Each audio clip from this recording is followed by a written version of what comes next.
Ladies and gentlemen, please take your seats. You know, it's the notes that you don't play that really matter.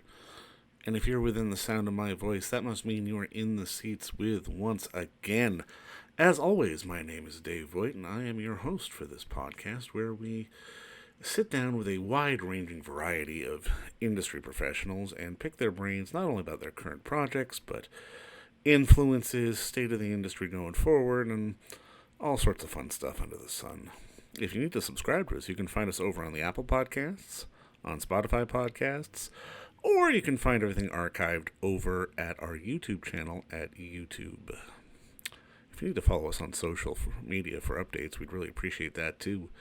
You can find us on Facebook, Twitter, and Instagram at either at In The Seats or at It's Podcast One. And finally, please join us where it all started over at In The Seats, intheseats.ca, for all the latest and greatest movie news, reviews, coverage, and anything else we can really think of. On this episode, we are sitting down with writer-director Darius Marder, who has his film Sound of Metal coming to where theaters are open anyway, having a limited theater run before it hits VOD in December. And it is a fantastic little film starring Riz Ahmed and Olivia Cook, and it's about a heavy metal drummer who's a man whose life is thrown into freefall when he begins to lose his hearing, and it's the struggle with making peace with that. And there's really so many different elements at play in this film, because it's not just about the music, it's not just about him trying to regain his hearing, it's about needing to find peace in the moment that you find yourself in, if that makes any sense to people out there.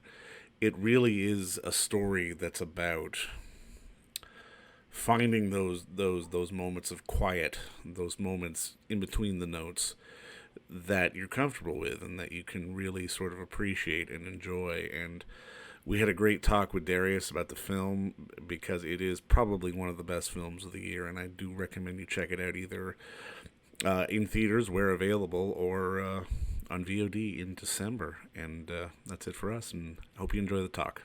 All right, well, thanks for the time, man. I really do appreciate it. And I'm just, first off, I absolutely love the movie. I think it's fucking brilliant. Just walk me through sort of the origin of the story, not just to tell a story like this, but to tell it in the way that you did, just in terms of like sort of the sound design and the use of the subtitles, really sort of creating this very immersive world for this character. Well, you know, a lot of it was a progression over time in kind of developing this idea, but it did come a while back, that idea to use this, what I call point of hearing, you know, this, like, there was this opportunity with this story to maybe do something that felt fresh and felt like something we hadn't maybe seen or heard. And then it was a kind of a question of, I knew that technology, I knew I wanted that maybe, you know, as much as 12 years ago with this project. You know, it began with my dear friend Derek C in France, and they had this like passing of a torch, so to speak, of this story that began with this documentary and this hybrid documentary. And then I ended up kind of writing it from the ground up. And I always knew I wanted this sound, this sonic experience in this movie. But then it was a question of, okay, I know I want that. Now I have to earn it with the story. Yeah. Now I have to earn it. And while I earn it, I want to develop it, you know, and push that and see. So much of it's on the page. My brother and I wrote so much audio description, it's just ridiculous. I mean, we wrote and wrote and wrote, much of which didn't end up on the page ultimately, but like we went down rabbit holes of sound, and then eventually, you know, started looking for the right sound designer. And that was a whole thing. That was years and years and years long, just trying to find someone that had the spirit of this movie. Found this guy, Nicolas Becker, in Paris, and I went and spent a lot of time with him, started to develop sound early before we shot. It's pretty unusual to start developing sound on a movie before you shoot. I don't, it's generally considered a post process, and ours was just as heavy before we shot and during shooting as it was after. and after was pretty heavy. I mean, it was a Well, 23 yeah. sound mix. It was a big deal. You know, we spent more time doing sound than we did doing picture and shooting. So, you know, that it was really a character. But I think at the end of the day, uh, the story had to be, we had to earn the sound. We had to earn and create a foundation of story that the sound could play upon, because otherwise it would just be, you know, it's just a gimmick. It has to be serving something deeper. And that story took a long time to develop. And actually interesting with the cutting of the movie, because the movie, I did get to see this film before we had our sound mix done, and it lives, you know, Yeah. it lives without it. The story was there, you know, it just didn't have that character yet. But I mean, so much of it comes down to not just the sound, but almost Riz's relationship with the sound as well. And it's one of those things that it's one of those dynamics that we really don't get to see a lot of on screen. And I'm kind of curious, when you were casting, I mean, obviously Riz is fantastic and all that sort of fun stuff, but how much sort of work and input did he have on the actual sort of, I guess, the use of sound? Because I mean, I imagine he would have to sort of fully understand sort of that universe to be able to really get into the headspace of the character. Yeah, you know, I would sometimes tell him when we were shooting, here's the way this is what's gonna be happening here. And I did that just to bring him into the vision of that, you know. But also it's important to remember that for Riz, he was having a sonic experience while we shot this. Yeah. So, and it was a deep committed sonic experience. He was literally not hearing, or he had custom earpieces that emitted white noise and tinnitus and various stages of hearing and metallic hearing and all sorts of things. So he was going through a physical process during the whole shoot, even, and so committed, in fact, that even between shots, he and I couldn't even talk to each other. You know, I would have to write things down to talk to him.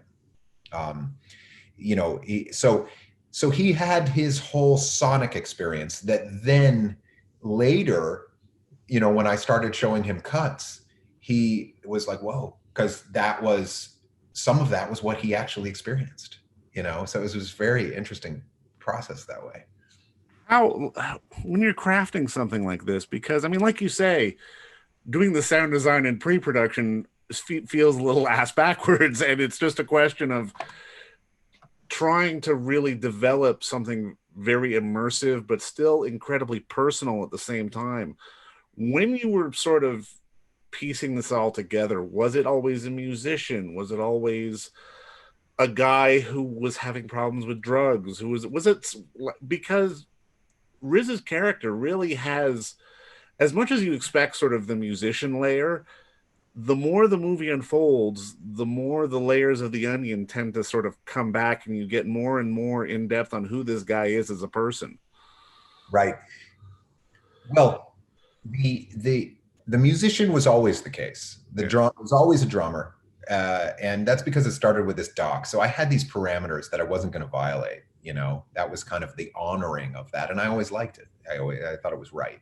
I thought it was right for a whole bunch of layers and reasons. You know, the drummers are often the ones that lose their hearing, their proximity to the cymbals and everything. So that's that, but also the way that they anchor a band and a place in a relationship, and the fact that it is a relationship and that you're in the background, not the foreground, and really geeked out on that on an ego level. And you can even see that in the posters that you see on the side of them as a band. It's always her in the foreground. Sometimes he's not in the picture at all. And so it's very much about what is your place in a relationship, you know, and as a metaphor, their band is a metaphor for relationship. But he wasn't, in the writing of it, it took a long time to find that part of the story that was the addiction piece. That wasn't always there. That was obviously incredibly important. Um, and you know, before that time, it just took a lot of work and character work to get there. And oddly, my grandmother inspired some of that, and she was an alcoholic and she went deaf, and she wasn't a grandmother in the normal sense of the word. She was a really extraordinary woman. But so my brother and I found inspirations from different places, but also from myself and my own experiences and the navigating of, that part of yourself, which feels like, I got this, except sometimes you remove a piece and you're like, oh my God, I'm a madman. And I think we all have that in us, but some of us more than others. And, so it's a deeply personal thing as well. Well, and I mean, it's one of those things because I mean, I think this resonates so well with so many people because I mean, if you get past sort of the addiction levels or even the sort of the issues, the hearing issues with being deaf, there is so much of this story at its core, which is about trying to find sort of an inner peace, Yeah. sort of within your life. And I mean, as you've played this around at festivals and across the world, how have you found the reactions? Because it's so much more about the music. It's so much more about, being deaf or being able to function, in society, not being able to hear. It goes beyond that kind of thing. Exactly. Well, I think the film, what I have really noticed to my great delight is that the film reflects the viewer and in a very deep way. And I guess that's true of every film, but I think because this film has the kind of rigor about it in terms of bringing people into Ruben's experience, what I notice, which is super interesting, is the way that people will declare with absolute certainty that which acts work really well, like of the film. If there's three distinct acts in this film, and people will say, oh, the first act is, the first act of the film is it's great and it's just solid filmmaking, but like the middle of the film is like, and then other people will say like the middle of the film is exactly like on point, but the third act of the film. And then other people will say, man, it's not until the third act of the film. Or I'm like, whoa, so it's just fascinating because what it does is it's reflecting people's comfort and discomfort with various physical states of being. And that's what I was really interested in, actually, is you're never smarter than Ruben in this movie. And that's a very like incredibly important language for Yeah. me. You're never smarter. You never know more than he knows. Now, often in movies, we know more than the character knows. There's dramatic irony and we're aware because we cross-cut and we get smarter than them. And then we look back and go, oh God, when are they going to figure out? That's a fine language. It's not what we do in this movie. You never know more than he knows. And because of that, there comes a moment in the movie where he gets smarter than we do, where he learns sign language. And, we don't know it anymore, but he does. But that's the first moment that the sign language is captioned, because we can't know sign language. We can't know what they're saying if he doesn't know what they're saying. So some people can't do that. Some people just can't do that. They're just like, excuse me, wait, I'm supposed to know what they're saying. I'm not going to not be, they just can't sit with that. And I love that. I love that challenges people, because that's the whole damn point. You have to be the minority. You're required to be the minority. Deal with it. That's the point. And then other people, when you're in the deaf community and you're like, and this is a very plotted movie. Like in the beginning of the movie, it's super plotted. Yeah. You lose this, so you got to do this. You got to do this. Oh my God, where are we going? We're going here. We're going there. And then all of a sudden, you're just sitting and you're in it, and you're maybe at a table and there's conversation in ASL, and you're just, and some people are just like, where's the plot? Where am I going? What am I doing? And, so it's fascinating the way it reflects the mentality of the people watching. And I find great pleasure in that.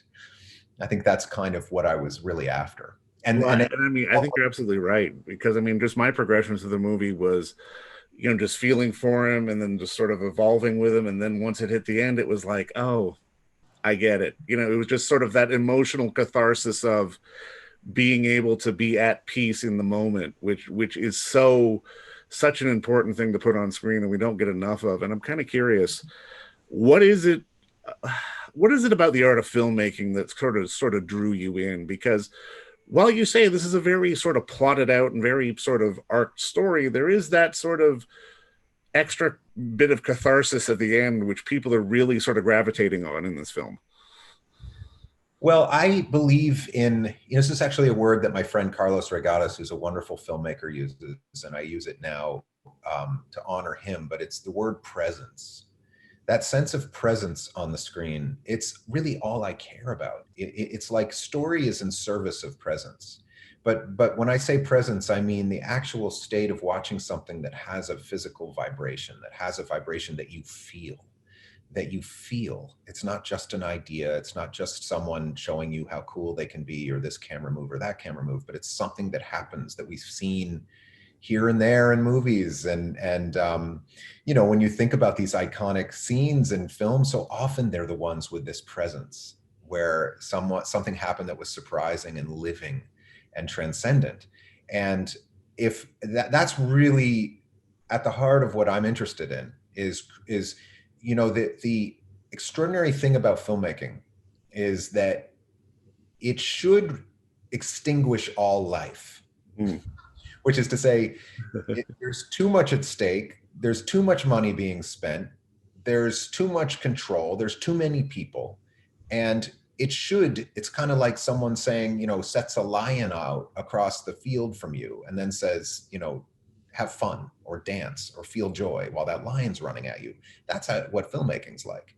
And yet what that does is it dares you to actually find life in the face of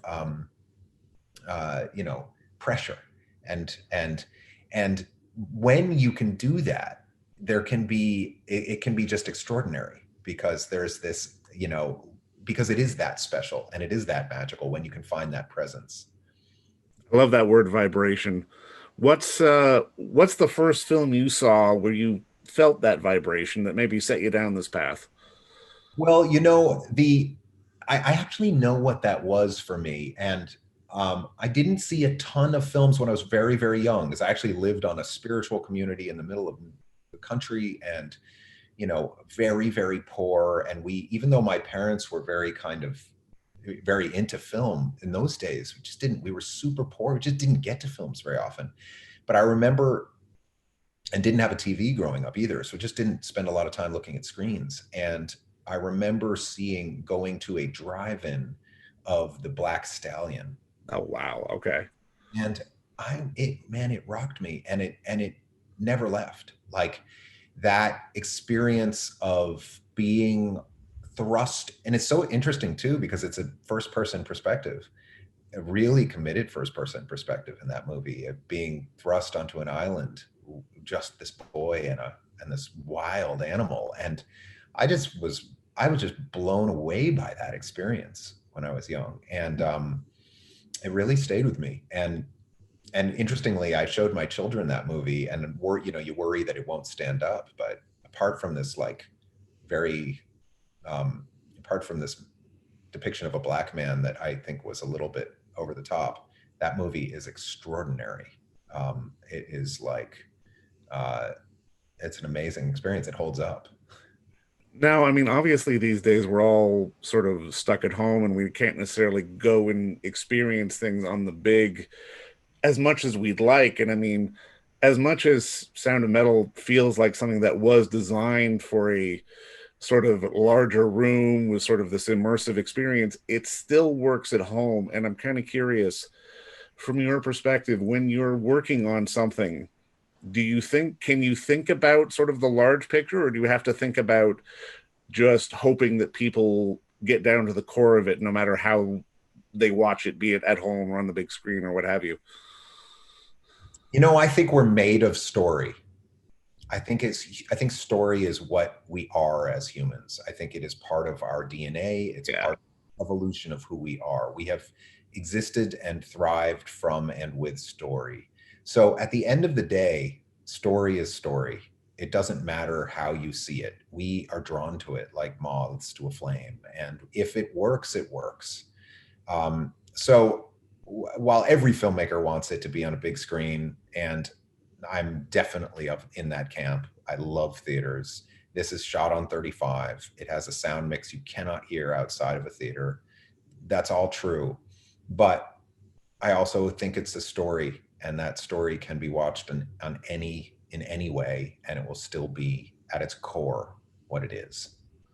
No, and you're absolutely right. I mean, at the end of the day, it's about, like, movie making is about story, and it's about people wanting to know about other people, and this is really one of those films that just really gets you inside the head of this guy during this time in his life, and it's a fascinating watch. And I just want to say thank you again for the time today. I really appreciated it. Yeah, I appreciate it as well. Thanks so much. All right.